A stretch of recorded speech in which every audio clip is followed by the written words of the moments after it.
Hey guys, welcome back. Drip Coach here with Drip and Farm for Property, where we don't trust, we verify, and operate with integrity and transparency. Once again, it's a recap on the Mailbag Monday Jack Mahler's podcast. And again, I just feel he is one of the better ones of actually breaking down the political, economic, just daily news that comes across that if you're like me, you've kind of just been ignoring, like you don't even pay attention to it.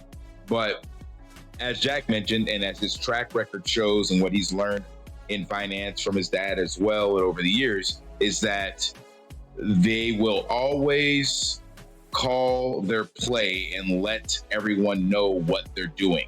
So the people in charge controlling the macroeconomic ebb and flow get on these news channels and talk, and to us it just sounds like a bunch of jibber jabber junk fluff to filter through.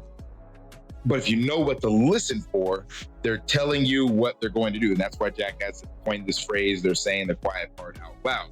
It's because they need the markets to have faith, to have certainty, to be able to expect, to be able to move the way that they want them to and not cause shakes and panics, because the stability, or I should say the fragility of the global economic system is balanced on a hair.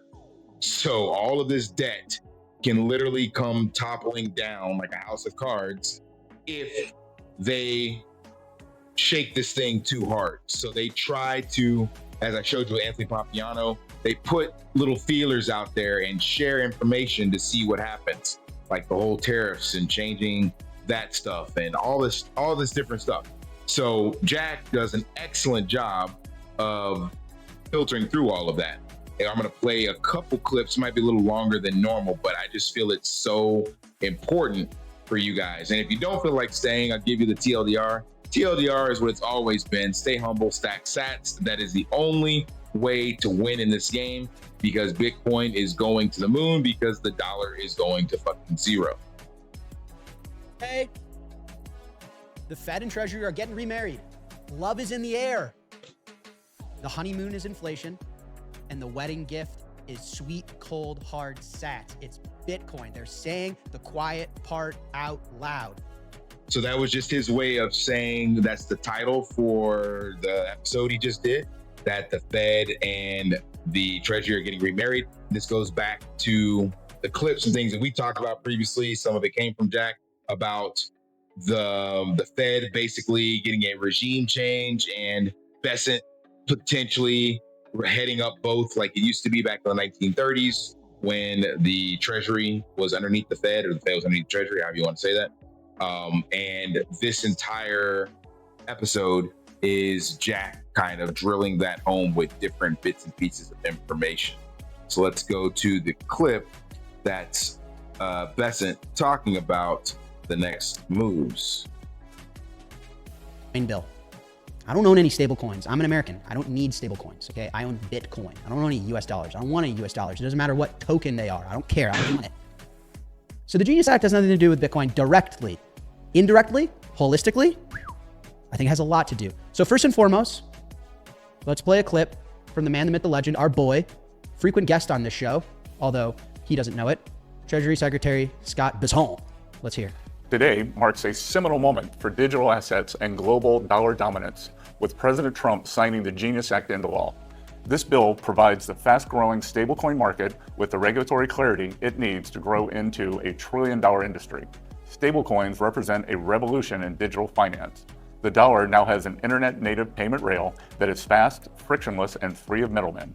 This groundbreaking technology will buttress the dollar status as a global reserve currency, expand access to the dollar economy for billions across the globe, and lead to a surge in demand for U.S. treasuries, which back stablecoins. The Genius Act is a win-win-win for everyone involved: stablecoin users, stablecoin issuers, and the U.S. Treasury Department. I want to thank President Trump for his visionary leadership in shepherding this bill into law, and Congress for rapidly advancing this critical legislation. By expanding financial freedom and reinforcing dollar dominance, stablecoins will play a critical role in making America great again.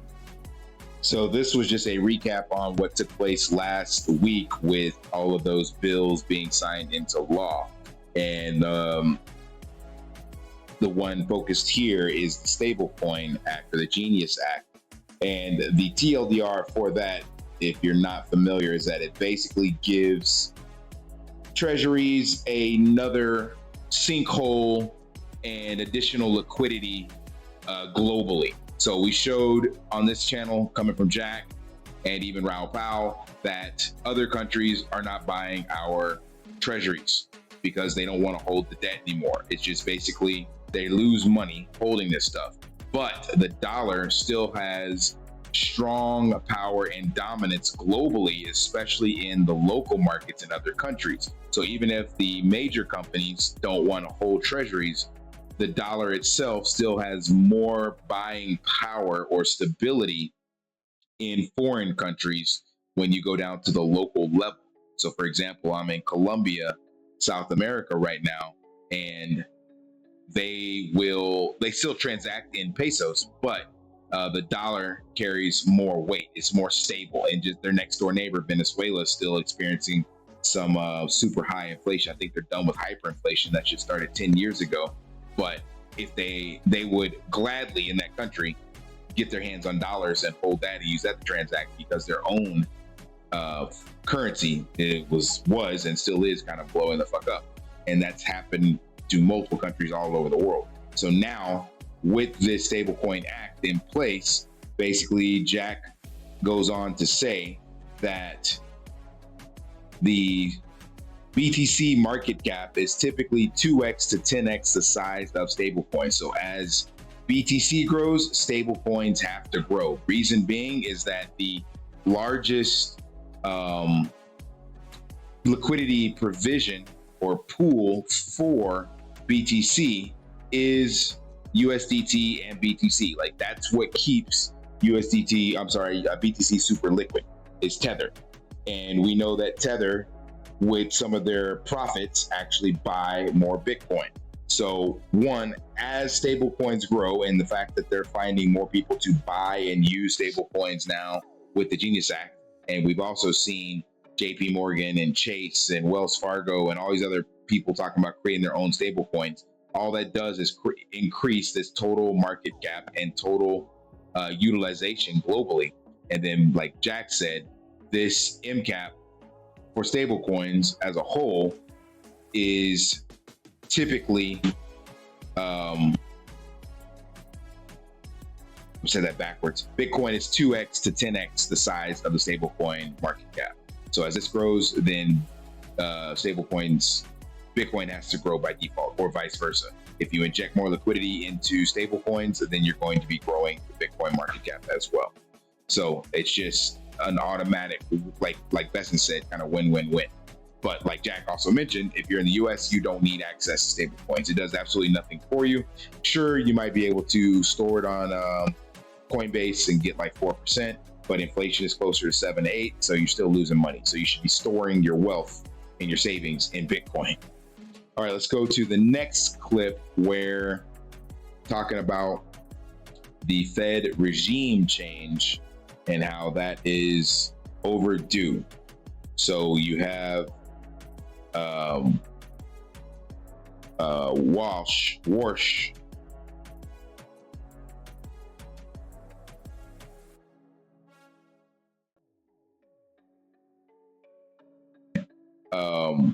Kevin Warsh is an actual Fed chair front runner.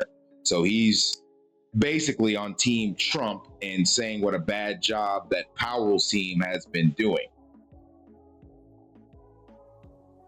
Different than the central bank I joined in 2006. I don't think we need policy continuity that brought about the greatest mistake in macroeconomic policy in 45 years, that divided the country, that caused a surge in inflation. I don't think we need continuity when the central bank doesn't have credibility. Last September, Becky, as you'll recall, the Fed cut interest rates 100 basis points, 50 basis points before the election, 50 basis points after. Inflation was 50% higher then than it is now. And what did the bond market do when they cut rates? Long rates went up 75 basis points. That's a credibility crisis. So listen, this isn't the first time you've heard me in the last decade say we need regime change at the Fed. It's not just about a person. It's about an approach to economics. It's about approach to what they're doing. And I'm troubled when I see them moving the goalposts. It is very puzzling to me, Becky, how you could think that we should do emergency rate cuts last September, and now all of a sudden you stand there like a hawk. That's not good for the institution. I don't think it's good for the economy to be changing the goalposts like that. Let me ask you, somebody who's been there before, how much power/influence the chair ultimately has if you're in a room with 11 other voting individuals who may not agree with that person? Historically, there's been sort of an alignment. Everybody's tried, I think, to come to a unanimity on most things. And whether you think that the Fed, I don't know if in history there have been times where there's been, complete and utter distinctions between views on the Fed and what it ultimately means. So there have been exactly those times. Paul Volcker, when he came in, not only have 12 years of experience in government and 6 at the Fed, I've got some knowledge of Fed history. Paul Volcker came in and said, we don't need continuity, we need regime change. And it was that regime change that brought inflation back and reestablished the Fed as this beacon of credibility. But the president at the time put in some members under the Volcker team afterwards that forced what some thought would be a coup. It hasn't always been pretty. In fact, my own view, Andrew, is what the Fed needs is more robust discussion of ideas, less groupthink. I don't like it that everyone's following the same models. To give you just one simple example, the dominant models at the Fed, which might have been the best models there were in 1978, what did they think, Andrew? They think inflation comes if the economy runs too hot and workers get paid too much. That's not my view. I think we could use a new idea, a new theory of inflation, so let me practice one for you. Okay. Inflation happens when the government prints too much, spends too much, and lives too well. That theory, inflation, so let me practice. That's not my view. I think we could use a new idea, a new theory of inflation, so let me practice one for you. Okay. Inflation happens when the government prints too much, spends too much, and lives too well. That theory that money has something to do with monetary policy, is nowhere in the central thinking of the Fed.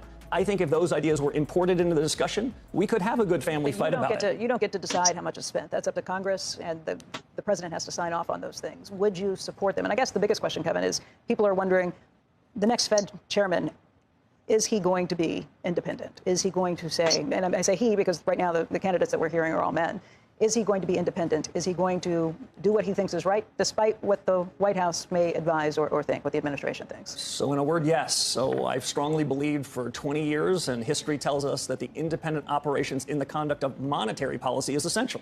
But that doesn't mean the Fed is independent in everything else it does. In fact, if I look at the track record of the Powell Fed over the last 6 or 7 years, they've tried to say, how dare you be critical of us? We're independent in everything. Well, that's nonsense. They wandered into climate change, a subject upon which they have no comparative advantage. With the change of this administration, they said, just kidding.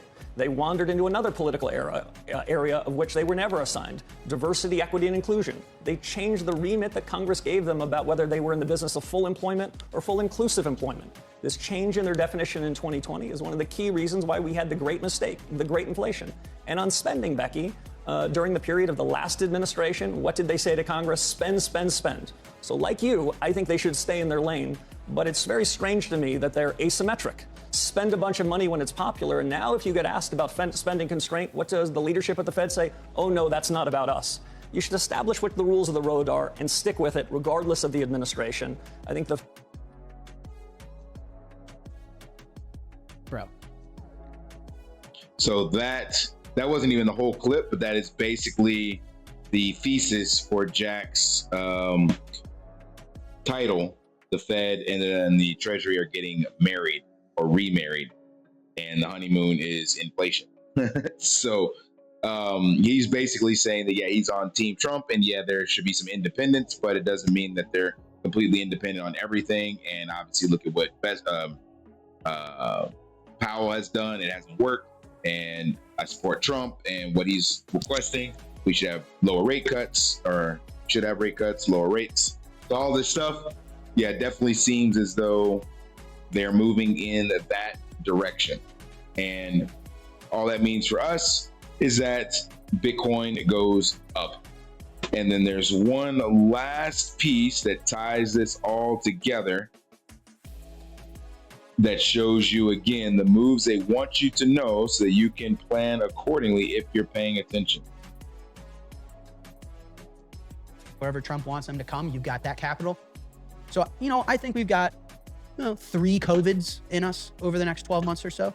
So this whole Genius Act bill, whatever it's called, it's about 1 COVID in size. 1 whole COVID.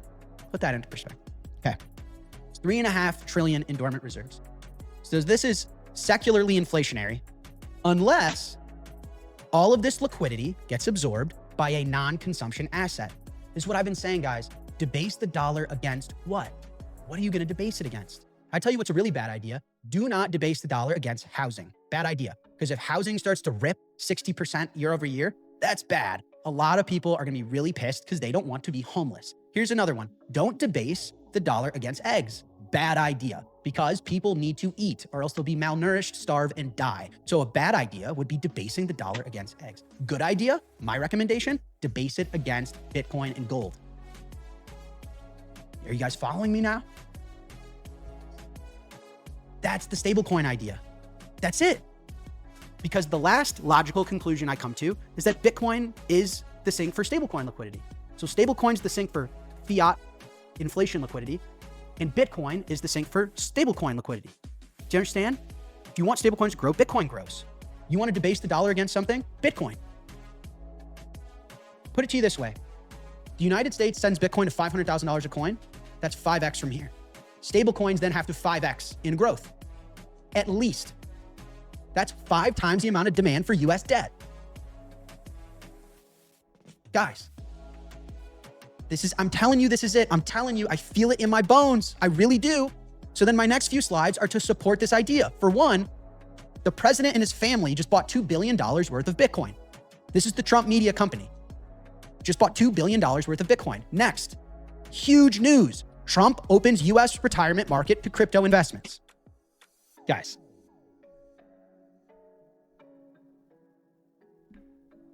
if I were to execute this plan, the one thing I would need for it to work is for everyone to own as much gold and Bitcoin as possible. I really hope I'm articulating this well enough. If the goal is to debase the dollar, which grows nominal GDP, which devalues the debt to GDP, that's the whole point. We cannot have debt to GDP at 130%. That number's got to come down. It comes down by printing money, by debasing the dollar. You can debase the dollar against gold, against Bitcoin. How do you get gold and Bitcoin to everybody? Well, one way is to open up everyone's retirement account and put Bitcoin and gold in it. The quiet part is being said out loud. We're going to use stablecoins to absorb liquidity and inflation. Stablecoins funnel to Bitcoin. Stablecoins are going to grow because we're going to grow Bitcoin. We're going to grow Bitcoin by taking dead capital, $3.5 trillion at the Fed, US retirement accounts. We're going to make sure that people get long this thing. I tell you this, guys. Do you want to know the community of humans that aren't mad when the dollar gets debased? Us, me. I've said on the show, debase the dollar all you want, print all you want. I don't care because I own Bitcoin. That's the point. How do you debase the dollar and get reelected? Put Bitcoin and gold in everyone's retirement account and send that shit. And by sending that shit, I don't mean Bitcoin to $1 million. I mean the dollar to zero. Bitcoin's going to go where it needs to go. Bitcoin doesn't need your help. They need to drive the dollar down. Here's a snippet from the article. Donald Trump is preparing to open the $9 trillion. I mean, we're just throwing around these $1 trillion numbers. Like, what the hell? Oh, $3.5 trillion there, $7 trillion there. Oh, whoa, what's that? Is it a bird? It's a plane? No, it's $9 trillion of US retirement money. Jesus. Donald Trump is preparing to open the $9 trillion US retirement market to cryptocurrency investments, gold, and private equity in a move that would spur a radical shift in the way American savings are managed. Trump is expected to sign an executive order as soon as this week that would open up 401k plans to alternative investments beyond traditional stocks and bonds. According to... That is huge, like you said, and this stuff just kind of floats under the radar. So like you said, the only way out of this shithole is to debase the dollar, but again, debase it against what? Like, you have so much debt. The only way to bring that into something manageable is to reduce the denominator, make the debt worth less. So if you're holding dollars, then you are losing value. So you have to debase it against something. And like you said before in this clip, The only something that won't piss people off is Bitcoin and gold. If you debase it against housing, nobody can afford a house. You debase it against a car, nobody's fucking driving. You debase it against gasoline or eggs, they're not eating. So you have to put it into something else that no one really cares about. And the way that they actually get excited and you get voted back in is you give them the thing you're debasing it against. It's fucking genius. And pun intended for the genius bill. So it's like, they're showing you the playbook. They're telling you what the government is doing and what the future is for the economy. You must hold Bitcoin or you're going to just get run the fuck over and left behind. So they're giving you the play. ETFs, all and Treasury, Bitcoin Treasury companies are all just soaking up Bitcoin. So if you're the idiot sitting on the sidelines chasing shit coins because you think Bitcoin's stopping from making executive orders, it may not be a law, but he can put it as executive order, then they're going to just be shoving Bitcoin down the throats of retirement portfolios. In the same way that some of the bigger investment firms have access to Bitcoin because they're buying the S&P 500 and strategy is in there. So like it or not, everyone in the economic sector for the US is now getting access to Bitcoin. And this is the last piece de resistance, I guess. Retirement funds, social securities, 401k, all this stuff.